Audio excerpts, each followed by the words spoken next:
Buenas noches. Buenas noches, almas curiosas que deciden regresar luego de tal vez un poco de suspenso que dejamos la noche pasada. Y buenas noches, compañeros. Nos encontramos el día de hoy para continuar nuestro aclamado libro Cuentos con fantasmas y demonios de la tradición judía de Ana María Shua. Así lo es. No habíamos terminado la primera historia la última vez porque el video ya estaba quedando muy largo, pero hoy obviamente tenemos que terminarla, así que no vamos a alargar más la situación, vamos a ello. Página 21. Quedamos en... Todavía sintió encenderse en su corazón un amor inesperado y terrible por esa muchacha que todavía no había visto, y soñó con ella sin conocerla. Y a la mañana siguiente, cuando llegaron a Gabatana, le rogó a Azarías que lo llevara directamente a la casa de Raguel. Edna y Raguel lo recibieron amablemente, como se debe hacer con los viajeros que llegan cansados y polvorientos, sobre todo si se trata de israelitas y de la gente de la misma tribu. La misma Sara, con el cabello cubierto como una mujer casada y la cara escondida en el rebozo, les llevó agua para lavarse. «Mira, Edna», comentó Raguel, cuando los viajeros se habían lavado y descansado, «¿cómo se parece este muchacho a mi primo Tobit?» «Tobit es mi padre», dijo Tobías, contento de encontrar algo más en común con la familia de Sara. Raguel lo abrazó con mucha emoción, porque hacía mucho que no tenía noticias de aquella rama de su familia que vivía en Asiria. Ordenó matar un carnero del rebaño y preparar un banquete. Mientras esperaban que la comida estuviese guisada, no dejaba de hacerle preguntas a Tobías sobre su padre y su madre. Pero cuando se sentaron sobre los almohadones del banquete y el dueño de casa empezó a comer, para dar ejemplo a los invitados, Tobías dijo en voz alta: «Hermano Azarías, di a Raguel que me dé por mujer a mi amada Sara». Raguel se atragantó con un bocado de carne y empezó a toser con angustia. Las lágrimas saltaban de sus ojos. Tobías le palmeó la espalda y Azarías dio de beber un vaso con vino.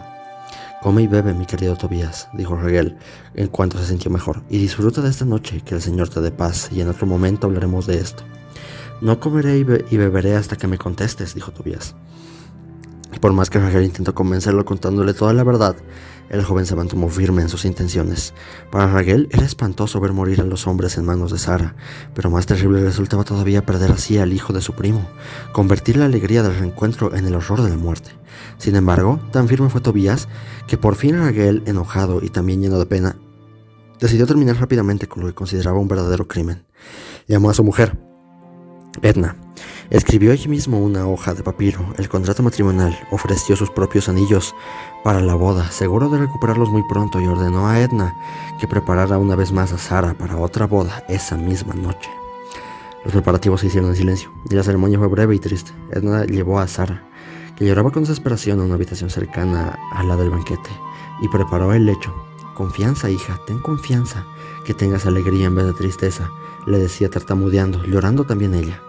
Entonces, terminando el banquete, acompañaron a Tobías hacia la habitación de Sara y lo dejaron allí. Pero Raguel, en lugar de acostarse, llamó a sus esclavos y les mandó cavar una tumba en el jardín de atrás de la casa. «Vamos a enterrarlo rápidamente sin que nadie se entere», le dijo a su mujer. «Es extranjero y nadie en la ciudad tiene por qué saber que estuvo aquí». Entretanto, Sara había recibido una extraña sorpresa. El joven extranjero, en lugar de abalanzarse generosamente sobre ella para caer muerto en el acto, como lo habían hecho sus 3 o 4 últimos maridos, al entrar en su habitación, cayó de rodillas y comenzó a rezar.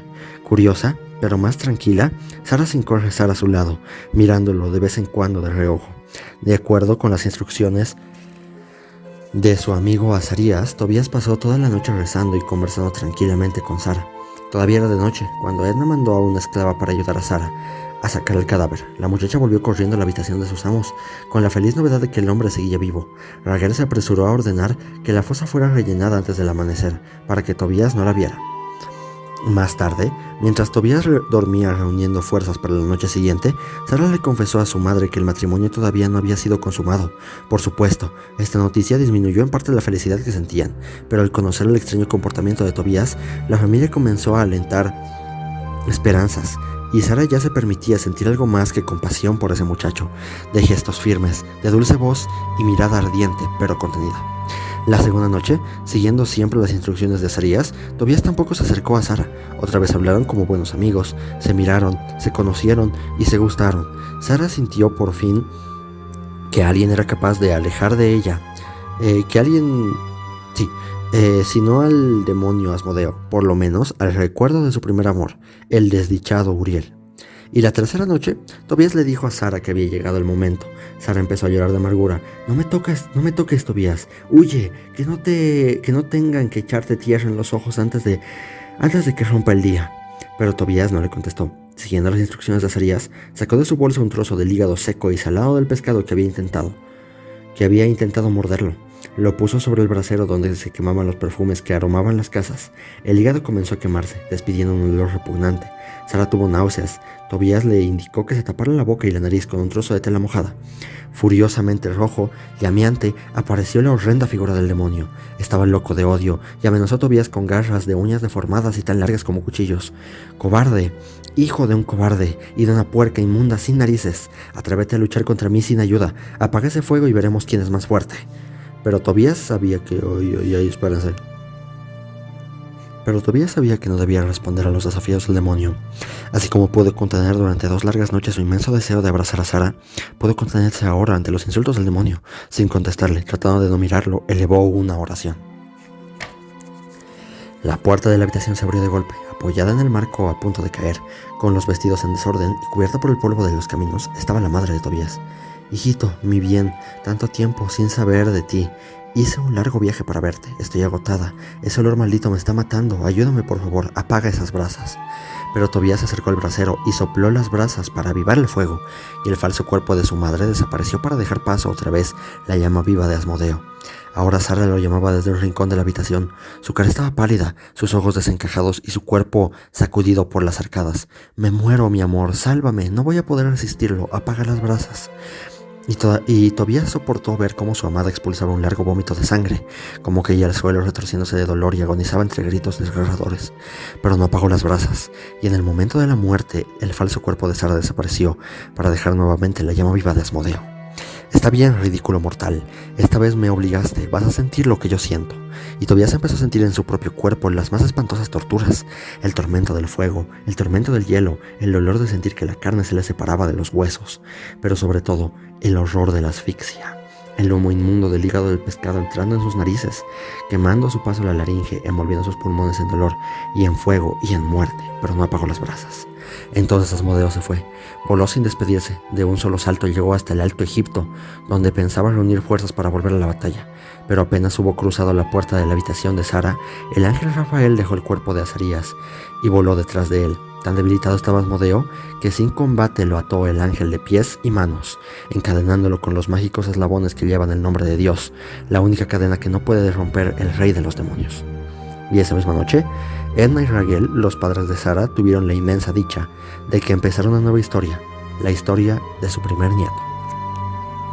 Sobre Sara y Asmodeo. Durante muchos años busqué demonios para mis cuentos. No me conformaba con demonios comunes de todos los días.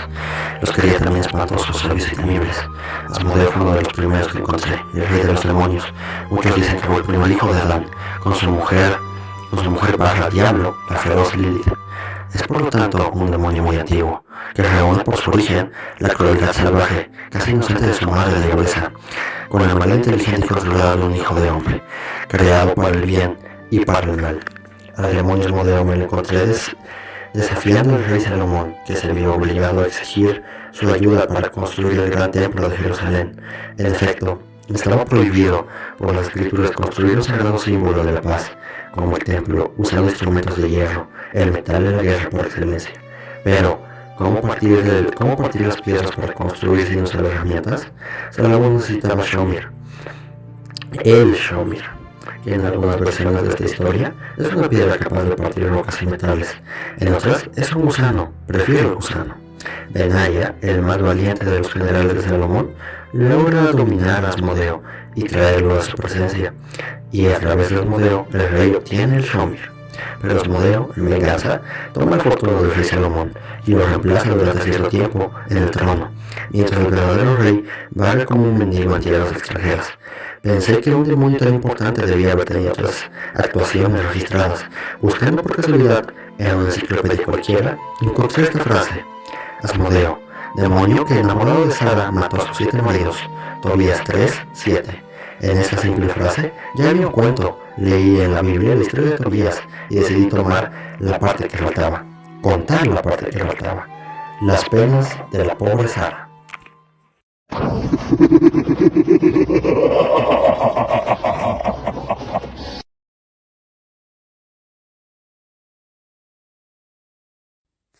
Pues la hora de la reflexión, ¿no? Hora de la reflexión. De acuerdo, la reflexión de hoy la quiero basar en la valentía. La valentía.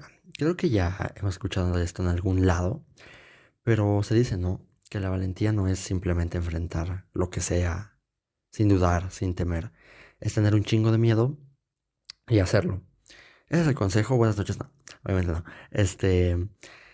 Pues sí, eso es justamente tener un montón de miedo y aún así enfrentar las cosas. Y bueno, cuando lo escuchas así, ya tienes una idea, ¿no?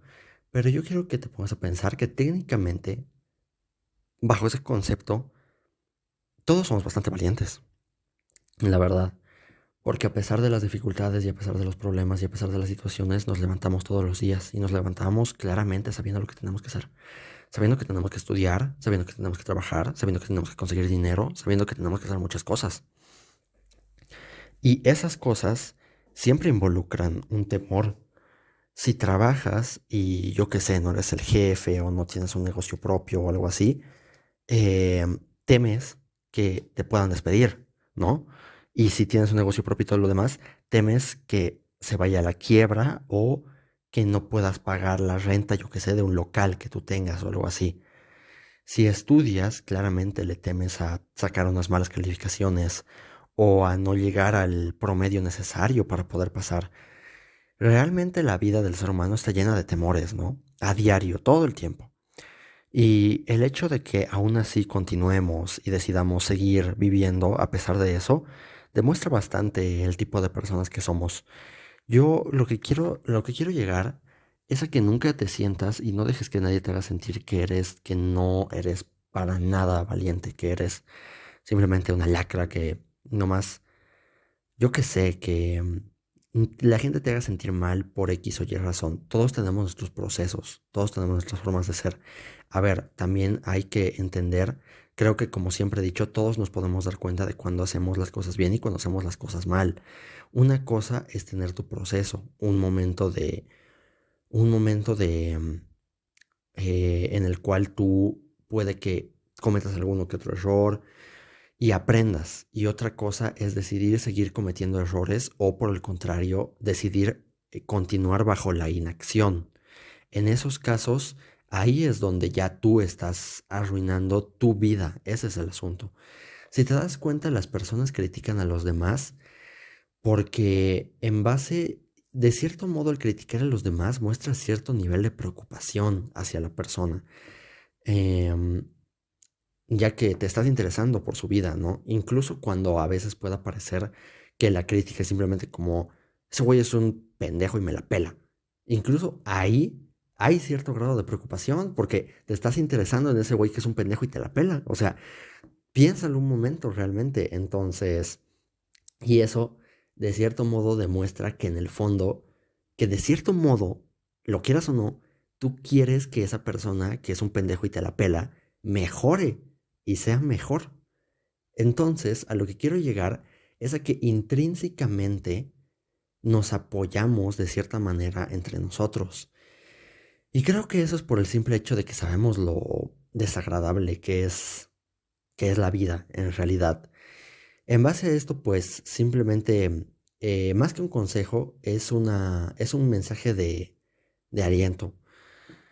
Piensa que tú te levantas todos los días sabiendo todas tus responsabilidades, sabiendo que hay gente a la que le caes bien, sabiendo que hay gente a la que le caes mal, sabiendo que hay gente que posiblemente te quiera poner el pie para que te caigas. Y aún así tú decides levantarte y hacer las cosas y vivir la vida. Eso yo creo que es una demostración bastante grande de valentía. Entonces, nunca dejes que alguien te trate de hacer sentir tan mal, realmente. Siempre toma las críticas como una forma para mejorar.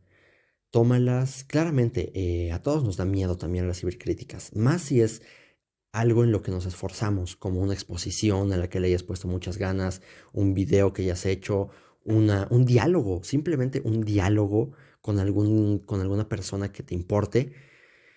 Al momento de que esa persona dé su opinión, hay cierto temor a que esa opinión sea contradictoria a la tuya. Cuando es igual a la tuya, se siente cierto nivel de relajación, cierto nivel de calma, pero cuando es contraria, sabes que ahí tienes que empezar a ver diferentes puntos para o simplemente dejar el tema de lado y ya está, o tratar de convencer a la persona de lo contrario. Todo eso siempre significa ciertos riesgos, ¿no? Y por lo tanto, creo que eso también es la valentía, justamente como tomar riesgos a pesar de tener miedo, es en sí mismo tomar riesgos, es tomar riesgos a veces incluso sin medir los daños colaterales. Entonces hay que también entender cuando uno deja de ser valiente y pasa a ser imprudente. Eso también es muy importante tenerlo en cuenta. Así que simplemente el consejo del día de hoy es ese, apreciarte un poco más por lo que haces a diario y si es que te sientes incómodo con tu forma de vida o si es que no te sientes suficiente por tu propia cuenta, esa es una parte muy importante. Porque mucha gente te puede decir que no eres suficiente, que no lo vales, que eres un imbécil, todo lo demás. Pero a fin de cuentas, si tú te sientes así, ahí es cuando de verdad hay un problema. Y ahí es cuando personalmente te aconsejo que tú hagas algo para cambiar esa percepción de ti mismo.